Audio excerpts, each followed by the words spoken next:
Buenos días. Bom dia, Yo soy el doctor Renato Perurena. eu sou o Dr. Renato Perurena, presidente da Associação Médico Espírita do Uruguai. En nombre de la Asociación Damos as boas-vindas em nome da Associação Médico Espírita Internacional e temos o imenso prazer de apresentar o Dr. Fábio Villarraga, que dará continuidade a esse nosso primeiro congresso virtual da Associação Médico Espírita Internacional com o tema Contribuição do Espiritismo na discussão dos dilemas bioéticos relacionados com a pandemia. O Dr. Fábio Ricardo Villarraga Benavides é médico cirurgião, formado pela Universidade Nacional da Colômbia, trabalha como médico da equipe do Hospital Regional San Rafael de Facatativá há 30 anos, onde atualmente faz parte da equipe do programa de humanização. É membro da Associação Espírita Caminhos de Esperança, diretor do programa de assistência, orientação e promoção às gestantes, tradutor do português para o espanhol do livro Vida Feliz, de Joana de Ângeles, psicografado por Divaldo Pereira Franco. E também foi o tradutor do português para o espanhol do livro O Grito da Vida, da doutora Marlene Nobre. O Dr. Fábio Villarraga é membro da Comissão Executiva do Conselho Espírita Internacional.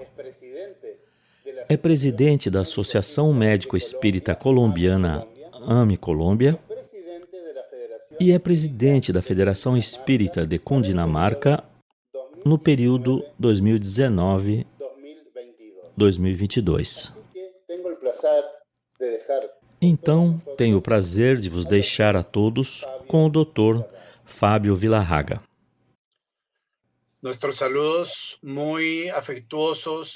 Nossos muito afetuosos cumprimentos a todos, ao público desse primeiro Congresso Médico Espírita Internacional, que a AME Internacional está a realizar. Agradecemos aos dirigentes da AME Internacional e também aos mentores espirituais de nossos trabalhos, pois é por meio deles que trabalhamos nesse plano terreno pelo ideal médico espírita. Hoje compartilhamos esse trabalho que relaciona a bioética com a doutrina espírita. Como se relacionam, como o espiritismo contribui para os dilemas que surgem no dia a dia do pessoal de saúde, de como fazer, sobretudo agora, nesse período de pandemia. Portanto, nesta palestra sobre a contribuição do espiritismo na discussão dos dilemas bioéticos relacionados com a pandemia, vamos nos aprofundar em algum desses dilemas dentro desse primeiro Congresso Médico Espírita Internacional. Para tal, vamos às raízes. Qual é a raiz da bioética? Como começou? Com esta pessoa, que é um especialista na área de oncologia, professor emérito da Universidade de Wisconsin, Estados Unidos, Dr. Van Rensselaer Potter, que em 1971 publicou seu livro Bioética, uma ponte para o futuro. E é justamente nesse livro que ele afirma que o seu objetivo é contribuir para o futuro da espécie humana, promovendo a formação de uma nova disciplina, a disciplina da bioética, acrescentando o seguinte: se existem duas culturas que parecem incapazes de se comunicar, ciências e humanidades, e se isso é parte da razão de um futuro parecer duvidoso, então talvez pudéssemos construir uma ponte para o futuro, construindo a disciplina de bioética como uma ponte entre duas culturas. Portanto, É justamente Potter, o pioneiro do campo da bioética, que cunhou esse termo e que estabeleceu, como ele mesmo diz nesta obra, esta união, estes vínculos entre as ciências e as humanidades. Para quê? Para fortalecer os valores dessas primeiras ciências. Então, mais à frente, em 1978, a Enciclopédia de Bioética traz uma definição um pouco mais ampliada, dizendo que a bioética é o estudo sistemático do comportamento humano no âmbito das ciências da vida e da saúde, considerado à luz dos princípios e dos valores. Então, correlaciona princípios e valores ao campo das ciências da vida e principalmente a sua aplicação no campo da saúde. Então, disse Potter que o bio é para representar o conhecimento biológico e a ética para representar os valores humanos, para gerarem um resgate e uma preservação desses valores morais.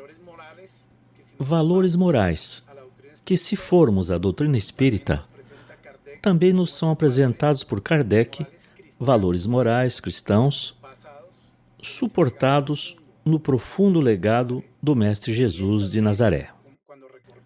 E é também, como diz Potter, unindo ciências com humanidades, numa valorização dos valores humanos e relacionando-os com os valores morais, o que Kardec traz pela doutrina espírita. Vemos e observamos o processo evolutivo do ser e o quanto são necessários duas grandes asas, a asa do conhecimento, da inteligência e a asa da moralidade, para a conduta que deve permear a história evolutiva e o futuro evolutivo de um ser humano. Então, a bioética surge como uma necessidade para analisar os graves problemas que o desenvolvimento tecnológico e a perda dos valores humanos geraram. Como exemplo, lembremos apenas o que aconteceu na Segunda Guerra Mundial, com as diferentes experiências com seres humanos que foram realizadas. Precisamente médicos, pessoas de saúde, realizaram experiências com seres humanos numa perda total de valores, tendo sido um marco desta Segunda Guerra Mundial e de todos os excessos que ela teve. Então, necessita-se, como Potter trouxe na sua orientação, dentro do campo da ética, da vida dessa bioética, salientando que a bioética não segue qualquer confissão, ou seja, não se identifica com nenhum credo particular, porque é aberta à discussão ampla do pensamento de diferentes correntes. Mas tem mais características. Ela é multidisciplinar, porque, dada a complexidade dos assuntos que trata, faz-se necessária a participação de diferentes profissões, de diferentes áreas e de diferentes profissionais da saúde, e mesmo da participação de outras áreas, para ser possível estabelecer consensos éticos, consensos comportamentais que ajudem a orientar o comportamento do ser humano, da humanidade, diante de determinadas situações. Assim, podemos estabelecer um paralelo entre Kardec, o professor Rivail, e Potter, o professor emérito da Universidade de Wisconsin, especialista na área de oncologia. Kardec cria diversos termos dentro da terminologia espírita, sendo o principal a palavra espiritismo. E Potter também cria a palavra bioética, para expressar esta nova área da ciência e do conhecimento. Kardec, desde 1857, gera todo um processo revelador para a humanidade. Partindo de um sistema de diálogo de perguntas e respostas, é primeiro o Livro dos Espíritos e depois todas as outras obras da codificação, gerando fundamentos que são um legado para toda a posteridade, um legado para toda a humanidade, que hoje podemos recolher, estudar e aprofundar. E, por sua vez, também Potter, mais de 110 anos depois, gera uma série de conhecimentos que revelam a união entre ciências e humanidades, estabelecendo uma ponte, como ele disse em seu trabalho sobre bioética, uma ponte para o futuro, fazendo surgir uma importante base e sobre a qual se formariam todos os principais grupos da bioética no mundo e as correntes que hoje se conhecem. Então, quais são os temas que estuda a bioética que vamos colocar nesta palestra? Tópicos relacionados com o início da vida humana, contracepção, aborto, reprodução assistida, fertilização in vitro, etc.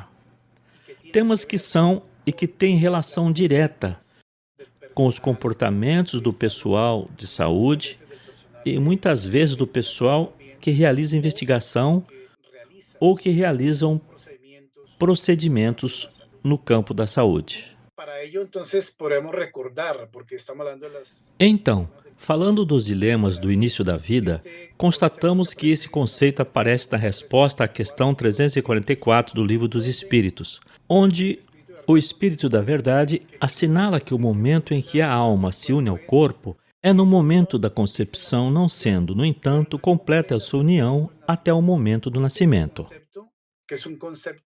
Este conceito, que é um conceito filosófico, converte-se num conceito moral, num conceito científico, porque, obviamente, a vida é um contínuo. Nesse contínuo, sabemos da espiritualidade que existe uma união muito especial e, portanto, isso deve gerar uma atitude especial do pessoal de saúde, dos médicos, dos colegas, de saber em profundidade que sim, essa união começa no momento da concepção, pelo que deve haver um profundo respeito pela vida em todas as suas manifestações, mesmo que seja deficiente. Mesmo que seja deficiente, continua a ser importante respeitar a vida, sobretudo tendo essa informação de natureza espiritual, espírita, como aparece no Livro dos Espíritos. Então, vejamos, se esta é a curva da vida biológica para uma existência que começa na concepção e termina no momento da morte ou desencarnação, esta continuidade, biologicamente falando, é um contínuo, porque da contribuição do pai, da mãe, o óvulo e o espermatozoide foram elementos vivos aportados pelos pais que da sua união com a união do princípio espiritual, através dos laços perispirituais, permitiu a reorganização biológica do, como é chamada, modelo organizador biológico. Desta forma, se dá a continuidade de toda a carga de informações de acordo com as necessidades espirituais até o fim da existência. Então, a vida é um contínuo e não temos o direito de interrompê-la em nenhum momento da sua existência. A bioética também estuda os processos ligados ao fim da vida humana, verificando-se aí muitas controvérsias. A doutrina espírita, por sua vez, gera clareza nesses campos. Em relação à eutanásia, ao suicídio assistido, à limitação dos métodos terapêuticos para pacientes terminais, ao direito de recusar medidas terapêuticas e ao diagnóstico de morte, sabemos que todas estas questões frequentemente geram controvérsias, quer mesmo no pessoal de saúde, quer na família e mesmo no paciente. Às vezes o paciente já tinha tomado decisões e tinha-as consignado dentro de seu processo de autonomia. Mas, se olharmos para o item 28 do Evangelho segundo o Espiritismo, ele diz claramente: mitiga os últimos sofrimentos tanto quanto puderes, mas cuidado para não encurtar a vida, mesmo que seja apenas por 1 minuto, porque este minuto pode salvar muitas lágrimas no futuro. Esta é, na verdade, uma orientação comportamental, uma orientação ética espiritual, ético-espírita de como se comportar perante a dor e o sofrimento humano nas últimas instâncias da vida de um ser humano. Então, o que devemos fazer? Mitigar esses últimos sofrimentos, tanto quanto pudermos. Lê-se nesse capítulo 5º do Evangelho segundo o Espiritismo. Estas são, então, sugestões comportamentais, são sugestões éticas, são sugestões bioéticas de uma bioética espírita, que está imersa dentro do legado da codificação e que nos ajudam a perceber correlação entre a doutrina espírita e a bioética. Também dentro das temáticas abordadas pela bioética estão aquelas que se relacionam com a qualidade de vida humana, qualidade versus quantidade, justiça distributiva, direito à saúde, direito à preservação sanitária, enfim, aos direitos humanos. Vemos ainda que a ética estuda também questões relacionadas com a ética ecológica, demográfica, com a poluição ambiental, etc. Ou seja, preocupa-se com o comportamento do ser humano em relação ao meio ambiente.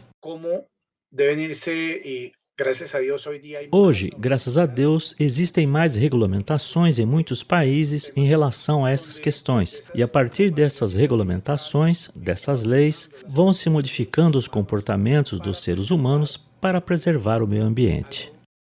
Algo que é, obviamente, um feito a partir da lei, das leis humanas, mas a partir do contexto das leis espirituais.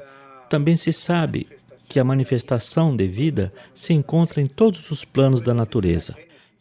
Por isso, na Gênese, no capítulo 9, item 14, lê-se que, até que a humanidade seja aperfeiçoada o suficiente por meio da inteligência e da implementação das leis divinas, as maiores perturbações serão reproduzidas pelos homens e não pela natureza, ou seja, serão morais e sociais antes de serem físicas.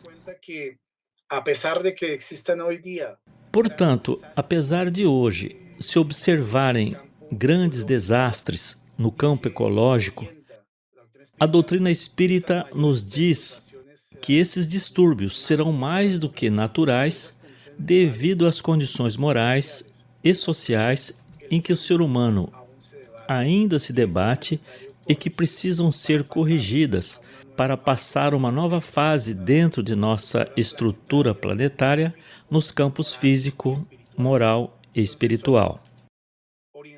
Portanto, são orientações profundas que são derramadas como pérolas reveladoras pelos livros da codificação. Finalmente, falamos da bioética relacionada com a investigação biomédica. É precisamente através dos diferentes comitês de bioética ou de ética médica existente nas instituições que devem passar todos os processos e projetos de pesquisa, especialmente os que estão relacionados com pacientes e com as histórias clínicas desses mesmos pacientes, para que as decisões não sejam pessoais, sejam consensuais, sejam grupais e tomadas por grupos de profissionais para maior segurança em todos esses campos. A bioética, então, procura estabelecer um método de estudo prático e eficiente que permita detectar e analisar cada uma dessas situações com a finalidade de chegar a conclusões, pois é justamente o objetivo da bioética, poder contribuir para essas conclusões e para a tomada de decisões, sobretudo que se adaptem, dizia Potter, ao momento e às circunstâncias históricas, sempre tendo como meta o respeito pela dignidade da vida. Então, esse contínuo da vida deve ser sempre respeitado desde o momento da concepção até o fim da existência, na hora da morte ou desencarnação. E que metodologia utiliza a bioética? Fundamentalmente, o método mais utilizado é o método principalista, baseado nos 4 princípios propostos por esses 2 autores e que estão consignados no livro Princípios da Ética Biomédica, publicado em 1979. y que constituyen básicamente Basicamente, os 4 grandes princípios são principios, el de beneficencia, beneficência, não maleficência, autonomia e justiça. orientar Estes princípios permitem nortear a tomada de decisões e também nortear as conclusões que se podem tirar sobre determinados casos.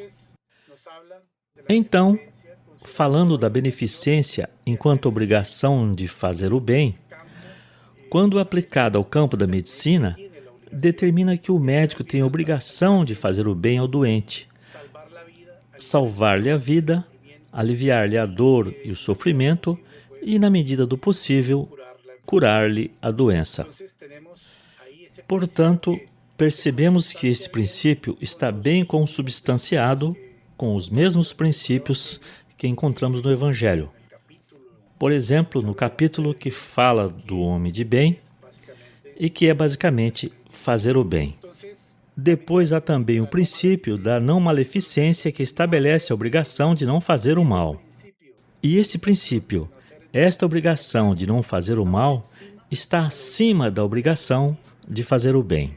Entonces, he ahí un principio también Então, há aí um princípio realmente que também é realmente fundamental para poder dirigir direccionar ou direcionar os comportamentos procedimentales processuais que surgem muitas vezes dentro do trabalho com o pessoal de saúde nas instituições.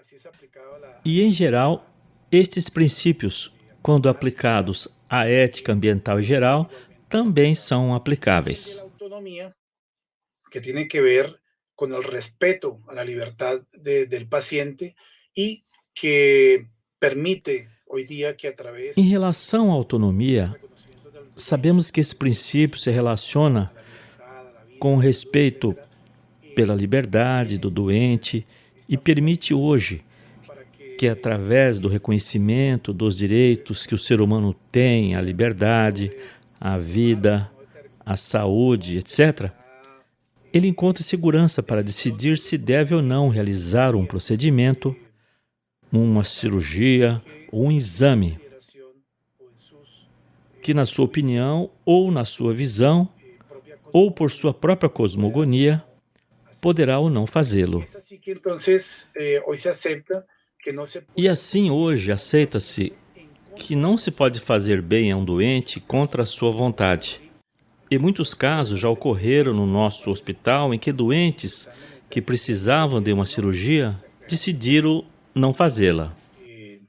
obviamente Claro que depois de conhecer essa posição, há que analisar todas as determinações implicadas nesta situação, porque tudo tem que ser registrado e o doente informado sobre todos os eventuais riscos que acarreta determinada tomada de decisão.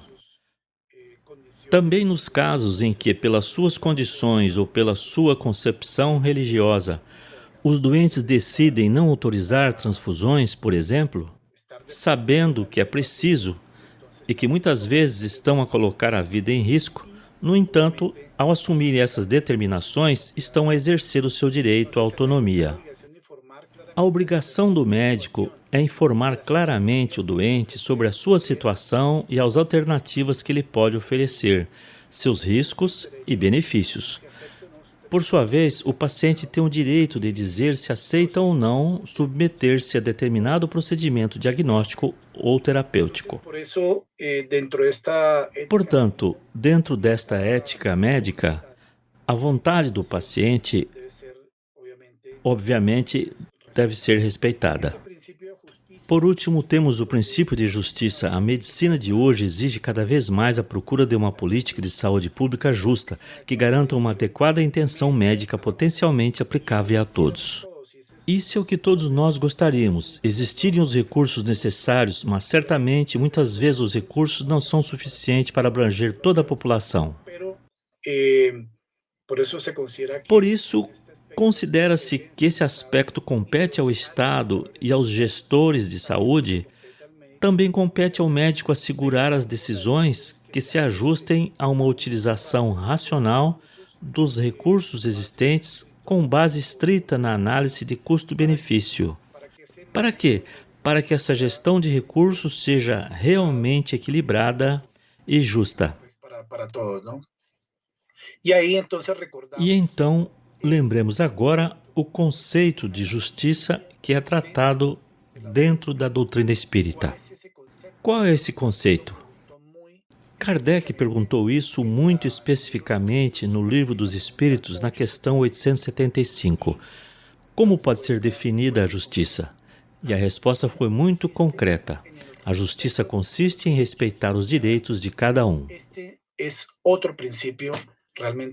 Este é outro princípio realmente comportamental, outro princípio que se ajusta desde o conceito de justiça a todas as atitudes e comportamentos humanos que estejam relacionados com os outros, porque é aí que reside o princípio da justiça, no respeito que se deve ter perante os outros seres humanos. Então, como queremos ser respeitados, também temos igualmente que respeitar os outros em seus direitos. Assim, a bioética, para atingir os seus objetivos, promove o desenvolvimento de comitês, e existem comitês de ética ou de bioética nas instituições e pelos quais devem passar todos os projetos de pesquisa a serem desenvolvidos. Bem como existem comitês de ética nas diferentes empresas. E esses comitês devem existir também no âmbito político, sendo que hoje é considerado uma norma. Por quê? Porque tem relação com os comportamentos éticos dos seres humanos que afetam os direitos dos outros, e por isso é necessário esse marco de referência a fim de estabelecer princípios de ação dentro da sociedade. Então, o pessoal de saúde muitas vezes se depara com múltiplas circunstâncias nas quais tem que tomar decisões, e essas decisões relacionam-se com aspectos que, muitas vezes, os colocam em uma situação de confusão, de preocupação. Muitas vezes sentem-se sozinhos para tomar decisões quando se trabalha em lugares remotos, quando são instituições de saúde mais distantes. Mais adiante de tudo isso, há sempre o recurso da fé. Afirma o Dr. Bezerra de Menezes, em uma mensagem transmitida por intermédio de Edivaldo Pereira Franco, que a doença pode ser considerada como o termômetro da fé. E isso vale tanto para o profissional de saúde, como para o paciente, bem como para os familiares, bem como para o pessoal administrativo, para todos, porque na realidade, se tivermos fé suficiente, poderemos enfrentar, como tão sabiamente se lê no Evangelho, a razão face a face em qualquer momento da história da humanidade. E é por isso que o Dr. Bezerra de Menezes diz que a fé constitui um termômetro. Digamos mais precisamente que a forma como encaramos a doença ou a força da doença é a medida da nossa fé. Se temos uma fé profunda o suficiente, e não só uma fé humana, mas uma fé divina, como é considerada no Evangelho, podemos enfrentar todas as situações e mesmo a atual pandemia. Voltando aos dilemas éticos, esses dizem respeito à necessidade de decidir entre duas opções que são igualmente aceitáveis, não sendo nenhum preferível ao outro. E aqui vamos colocar um caso hipotético, mas que se apresenta em muitas circunstâncias, em muitos países.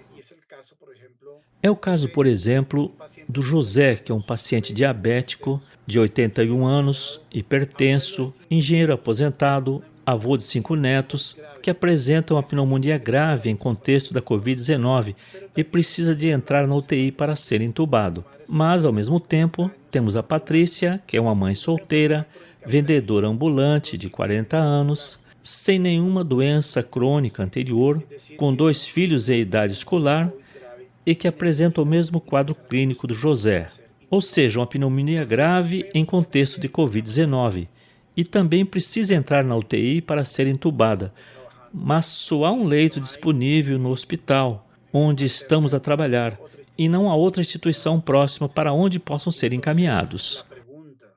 Então, a questão para todos neste momento, e enquanto profissionais de saúde, é qual doente que admitiríamos e com base em que critérios seria tomada uma decisão, já que nos 2 casos, se fosse pelo critério do direito à vida, ambos teriam esse direito. Se formos pelas normas pelas quais se regem frequentemente os ministérios da saúde, obviamente prevalecerão aqueles que têm menos comorbidades e que têm uma perspectiva de vida melhor. Então há um dilema que obriga o pessoal de saúde a tomar esse tipo de decisões quando há profundas responsabilidades subjacentes dos estados, dos ministérios da saúde, de todos aqueles que administram os recursos de saúde, para que sejam bem aproveitados e para que, realmente, todos tenham a mesma capacidade de recursos para fazerem as melhores opções e não serem obrigados a decidir quem vai ter a oportunidade de ser ventilado ou de entrar numa unidade de cuidados intensivos para ter uma cama para terapia intensiva. Deve existir capacidade suficiente para todos neste campo. Então vamos perceber que esses dilemas, quando surgem, obviamente, os métodos bioéticos auxiliam nessas decisões. Muitas vezes, os doentes, com a sua autonomia própria, já têm um documento onde assinalando que, se encontrarem em determinadas situações, não desejam ser entubados.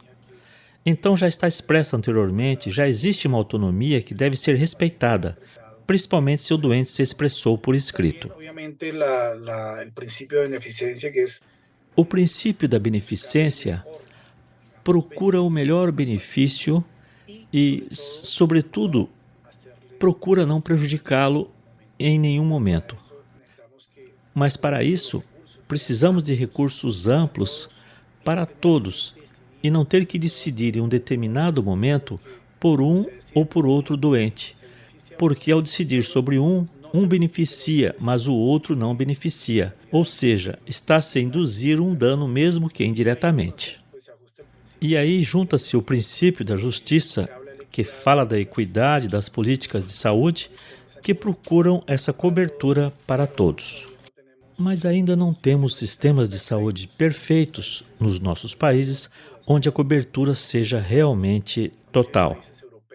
E mesmo nos países europeus que acabam de passar por esta pandemia e que já estão vivendo novos surtos e que tiveram uma ruptura, principalmente em Espanha e Itália, das unidades de cuidados intensivos, porque a curva exponencial apanhou os desprevenidos, culminando em circunstâncias muito difíceis que obrigaram a decidir entre a vida e a morte em casos diversos de doentes que muito dolorosamente ficaram conhecidos no mundo. Então, o psiquiatra Dr. Luiz Pintor, do Serviço de Psiquiatria do Hospital Clínico de Barcelona, professor do mestrado em Bioética e do mestrado em Neurociências, diz-nos que os dilemas na tomada de decisões técnicas por parte dos profissionais, sobretudo em relação aos internamentos na UTI, são os mais críticos, mas hoje são regidos por protocolos supervisionados por comitês de ética que realmente ajudaram muito a quem toma as decisões não ter que tomar a decisão no final sozinho, mas através de um grupo de profissionais. E ele coloca o exemplo do hospital onde trabalha, o Hospital das Clínicas de Barcelona.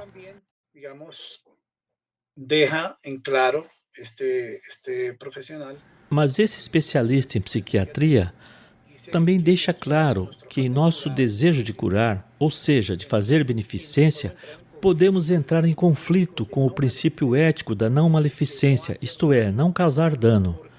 Por quê? Porque, disse ele, que teve que tratar farmacologicamente as alterações comportamentais de doentes com Covid sem poder fazer uma avaliação exaustiva e presencial. Não pôde fazer avaliações presenciais. Por quê? Porque eles se tornariam vetores de transmissão, visitando tanto pacientes Covid como não Covid.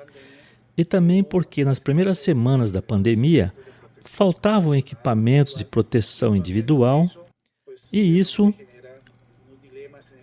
gerou dilemas nas ações de cada profissional, porque podendo fazer as coisas com mais profissionalismo, as circunstâncias limitaram essa ação, pois pelo desejo de beneficiar a todos, poderiam prejudicar ao se tornarem vetores do vírus dentro do mesmo hospital. Por isso tiveram que manter os padrões de biossegurança obrigatórios em todas as instituições de saúde. Mas apesar de estar a cumprir as normas de segurança obrigatórias, o profissional de saúde entra num dilema interno, porque foi ensinado a trabalhar com toda a sua capacidade profissional e de repente não pôde avaliar devidamente os seus doentes, como no caso que esse psiquiatra explicou. Então, dentro das instituições, os Ministérios da Saúde, por exemplo, na Colômbia, em nosso país, fizeram recomendações específicas justamente para a tomada de decisões éticas em face da pandemia Covid-19. Se observarmos as que foram tiradas em março de 2020, e muitas delas foram endossadas em estudos internacionais de revistas indexadas, vemos que foram baseadas em todos os princípios de ética, direcionadas para não prejudicar, para beneficiar o paciente, para agir com justiça e manter a integridade profissional. Recomendavam também que se mantivessem informações sobre a possibilidade de limitações de acesso aos suportes necessários inseridos no contexto atual, recursos esses que poderiam ser tragicamente limitados. Então, isso deve ser informado desde o início, mas sem abandonar o cuidado do doente. Também diz que deve existir uma prioridade no tratamento de quem se beneficia do tratamento e da garantia de alívio e suporte para aqueles que não poderão receber tratamento específico.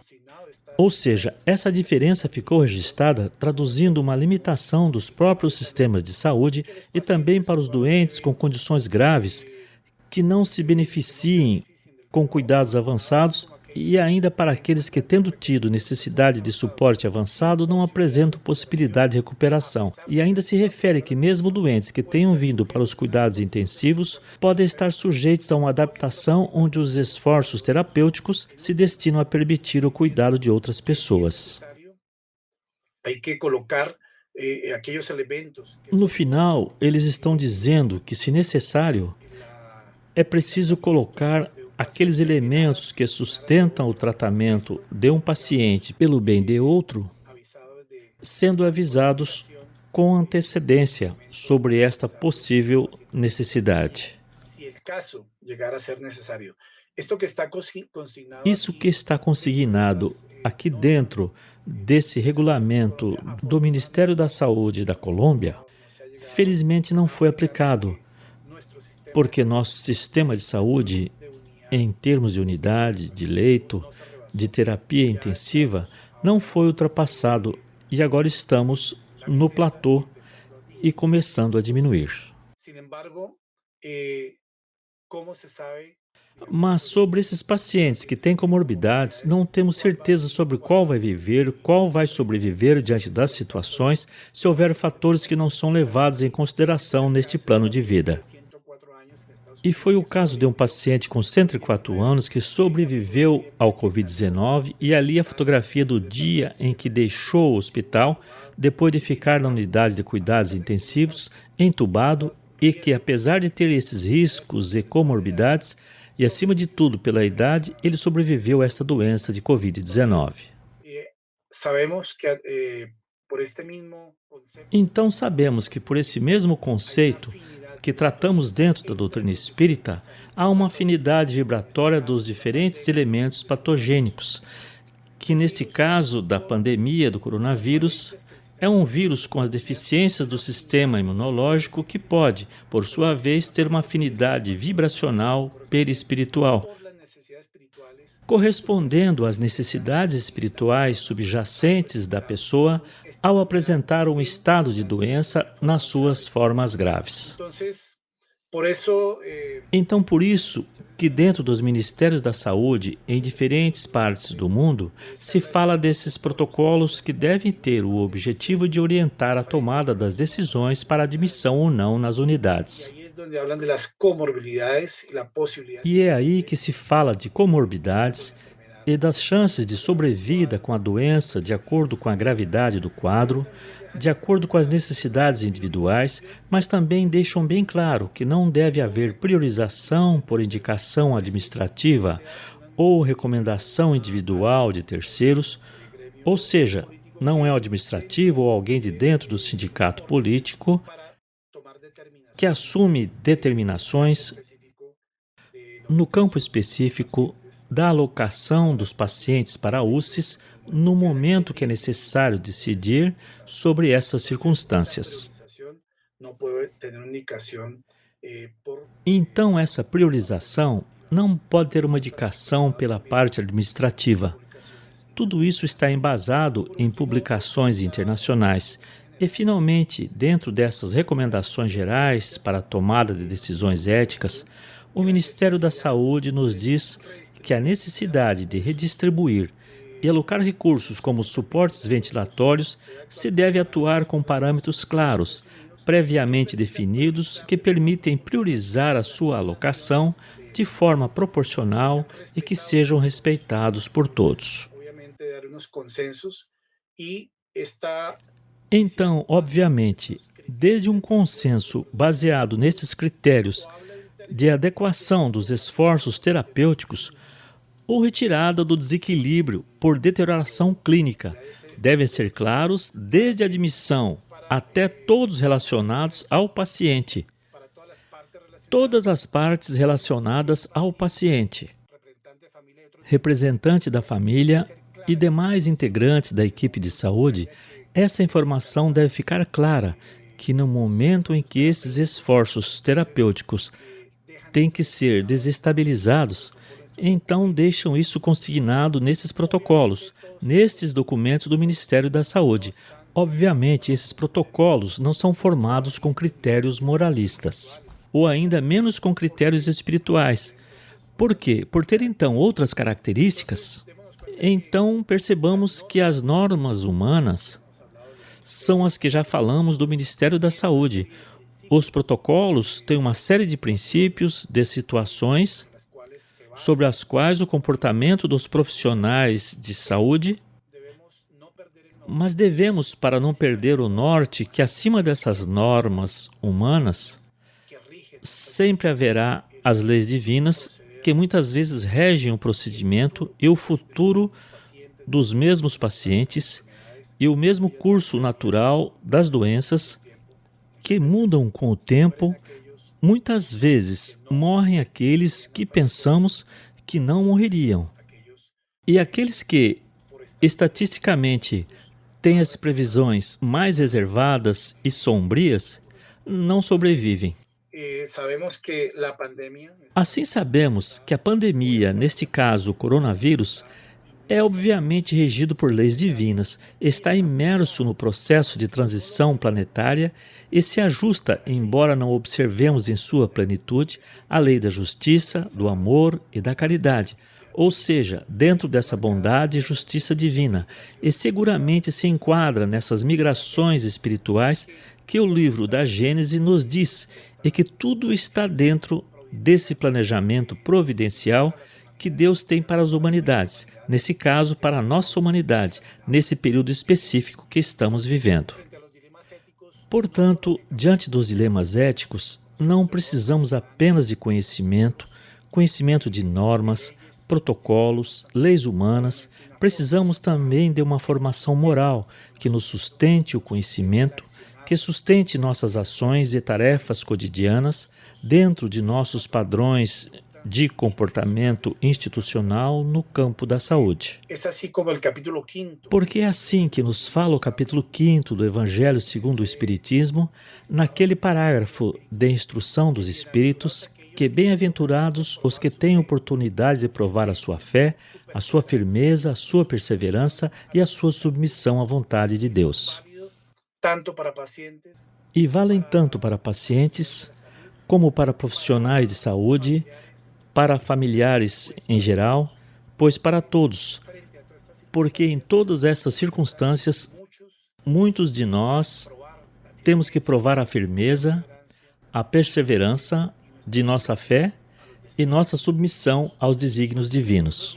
Então, dentro desses dilemas, em relação ao fim da vida, o que fazer quando a capacidade do sistema de saúde de um país ou região está saturado, como aconteceu? O que escolher entre um e outro? Quais são os critérios que prevalecem para decidir a designação de leitos, dos padrões da UTI? Vimos aqueles padrões que são padrões do Ministério da Saúde, mas são critérios técnicos ou científicos, mas não moralistas, muito menos espirituais. Perguntemo-nos por que é que os pacientes com Covid-19 ficam sozinhos, muitas vezes morrem sozinhos, na companhia de estranhos seres humanos que realizam estas reanimações no final da sua existência. Tantas vezes a atenção ao luto é um processo que se realiza e que hoje conhecemos, regido por meio de normas sanitárias, mas que estão acima das decisões da família humana. É necessário explicar aos familiares porque o cadáver de seu ser não pode ser entregue.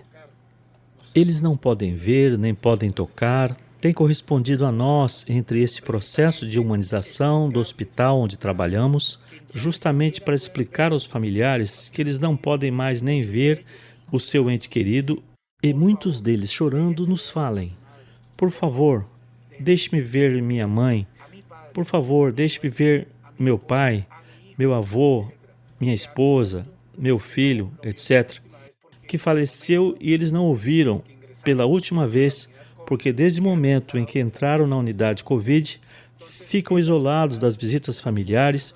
Então é a solidão, digamos, uma circunstância que desempenha um papel dentro dessas vivências existenciais que os pacientes com Covid têm e que muitas vezes morrem ali sozinhos, longe dos parentes. Aí outro dos dilemas é em relação ao meio ambiente, e talvez muitos de vocês não tenham pensado nos elementos de proteção pessoal, o impacto no meio ambiente. Quantos milhões de máscaras são jogadas fora todos os dias no lixo? Quantas embalagens de plástico não degradáveis estão sendo eliminadas da natureza? Qual é o impacto desses elementos e de outros nas demais espécies vivas nos reinos da natureza? Esta é uma publicação que saiu em junho de 2020 de uma revista exclusiva dedicada a questões ambientais, onde falam sobre as repercussões do uso e manuseio do plástico nesse período de pandemia e nos contam que são bilhões. Neste caso, 129 bilhões de máscaras. Nesse caso, 129 bilhões de máscaras, ou seja, máscaras que são levadas ao meio ambiente, que são descartadas no meio ambiente, e 65 bilhões de luvas que são descartadas, que também são encontradas muitas vezes nas praias dos mares, nos rios, em diferentes lugares. E para todos aqueles que quiserem, podem ver neste link, assistir esse vídeo que mostra como eles estão coletando diferentes quantidades milhares e milhões de máscaras, ou seja, máscaras de diferentes qualidades, em diferentes partes do mundo, em diferentes praias, em diferentes lugares do mar. Essa é a nossa responsabilidade, que é a nossa ética, e como o tão necessário uso desses elementos de proteção individual se equilibra com a preservação do meio ambiente, este é um desafio ético também a ser resolvido. E também com os problemas do início da vida humana, que acontece ao bebê intrauterino se ele pegar Covid, o que fazer se a mãe estiver amamentando, mas ela for positiva, o bebê negativo, são os mitos e realidades dessas situações. Se a mãe tiver Covid-19 positivo, ela deve interromper a amamentação. A Organização Mundial da Saúde diz que não. A amamentação não pode ser suspensa mesmo nessas circunstâncias. Medidas de higiene sempre devem ser aplicadas. Se a mãe estiver doente com Covid-19, bebês são infectados no útero ou pela amamentação? Este é o mito e a realidade. Até agora não há evidências que sugiram que a Covid-19 seja transmitida aos bebês durante a gravidez ou através do leite materno. E por fim, existe o mito de que se o bebê adoecer de Covid-19, não pode receber leite materno. A mãe deve continuar amamentando com as medidas higiênicas necessárias. Se ela não puder amamentar, pode retirar o leite materno e oferecê-lo com um copo ou colher, como recomendado. Portanto, aqui está um especialista neste campo, Dr. Alejandro Gaviria, reitor da Universidade de Los Andes, ex-ministro da Saúde e membro da comissão Lancet Covid-19, criada para ajudar a acelerar soluções globais, equitativas e duradouras para a pandemia. Ele diz que a espécie humana não corre perigo por causa de uma pandemia, mas se há muitos sofrimentos em jogo, alguns inevitáveis, outros não, o grande debate global em todos os países e comunidades do mundo gira em torno das políticas ou ações necessárias para minimizar esse sofrimento evitável.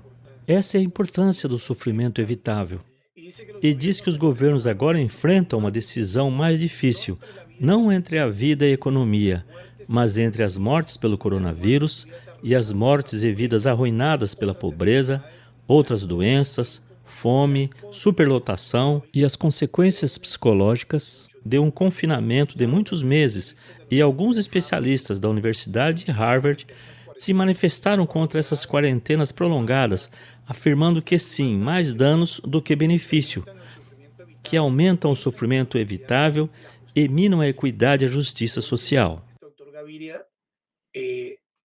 E por último, este Dr. Gaviria anuncia ou afirma que qualquer postura ética exige em cada caso muita compaixão. Compaixão que é um sentimento humano, uma virtude que se fala hoje nos meios terapêuticos, que se refere também no cume da nossa obra de moralidade, o Evangelho segundo o Espiritismo, nesse capítulo 13, que fala dos infortúnios ocultos. O Espírito da Verdade ali nos diz que, nas grandes calamidades, se manifesta a caridade, e eles são generosos impulsos para reparar desastres, mas ao lado desses desastres gerais, existem milhares de desastres particulares que passam despercebidos.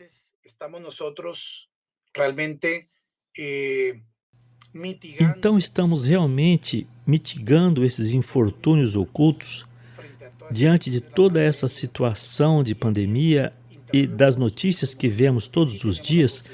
Perguntemo-nos nesses momentos por que, se tivermos a possibilidade de mitigar os infortúnios ocultos, podemos fazê-lo. Então, para terminar, vamos situar aqui esses princípios da bioética principalista e, sobretudo, relacioná-los com esse modelo de bioética espírita, porque esta corrente da bioética principalista considera a pessoa como um todo, sujeito vivo, com profundo respeito pela sua vida e dignidade, qualquer que seja a sua idade ou estado de saúde. Aborto, infanticídio, eutanásia, etc., são eticamente inaceitáveis, mas pela tendência utilitarista pragmática, considera apenas como pessoa todos aqueles que podem ser autoconscientes. Não são pessoas, embriões e fetos, recém-nascidos, com graves deficiências neurológicas, pacientes comatosos em estados vegetativos. Por esta corrente, justificam-se o aborto, o infanticídio, a manipulação de embriões, a eutanásia. Por isso trazemos aqui, e para as conclusões finais, o modelo bioético espírita proposto pela doutora Marlene Nobre em sua obra A Alma da Matéria, de 2003. Ela afirma que neste modelo deve considerar a pessoa como um ser transcendente, com sua multidimensionalidade e com profundo respeito pela vida. É o que ela chama de modelo espírita personalista, que se baseia no fato de sermos criações divinas, fazemos parte do modelo evolucionário, somos imortais, somos espíritos imortais e todos os seres são assim, e existe através desse processo evolutivo uma individualização do princípio inteligente, tudo baseado nestes princípios de moralidade sob este modelo bioético espírita que a doutora Marlene nos deixou nesse trabalho A Alma da Matéria, de 2003. Então, correlacionando os princípios bioéticos com as leis morais do Livro dos Espíritos e com os princípios cristãos que existem no Evangelho segundo o Espiritismo, podemos dizer que tanto a beneficência quanto a não maleficência, ou seja, fazer o bem e não fazer o mal, estão enquadrados na lei da justiça, amor e caridade, que é a lei 10 do terceiro livro do Livro dos Espíritos. Todos esses princípios cristãos, ame o próximo como a si mesmo e faça pelos outros o que gostaríamos que os outros fizessem por nós, também o princípio da autonomia, onde há a independência das decisões ajustadas à lei moral, à lei da liberdade e aos princípios cristãos do cuidado do corpo e do espírito do homem espírita de boa missão, a culminar com esse princípio da bioética, da justiça, da distribuição equitativa, apoiada e correlacionada com a lei da igualdade, dentro das leis morais e princípios cristãos de fazer o bem sem ostentação e desprendimento dos bens terrenos. Então, este decálogo do médico espírita que foi recebido pela doutora Marlene em mensagem de outubro de 1968, em seu 10º ponto, diz o seguinte, e que é uma mensagem final para tudo.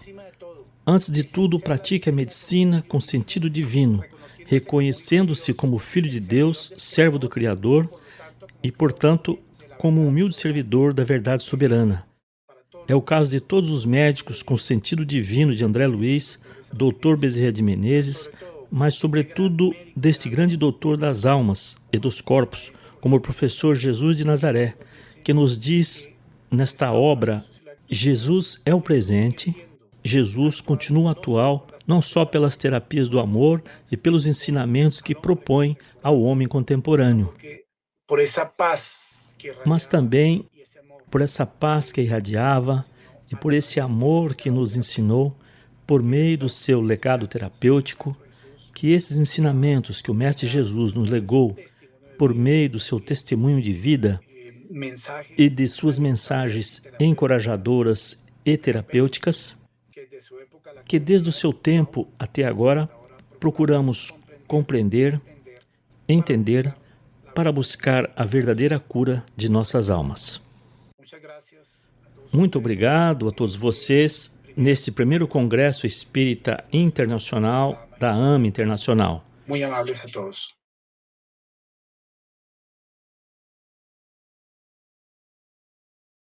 Estimado y queridísimo doctor Fabio Villarraga, estoy seguro que si estuviéramos en un auditorio, todos los participantes estarían de pie en este momento, homenajeándote con una salva de palmas, porque tu presentación no podría haber sido más oportuna, más clara y más elocuente en cuanto a la magnitud y la importancia que tienen estos temas bioéticos en un momento tan especial, pero además tuviste la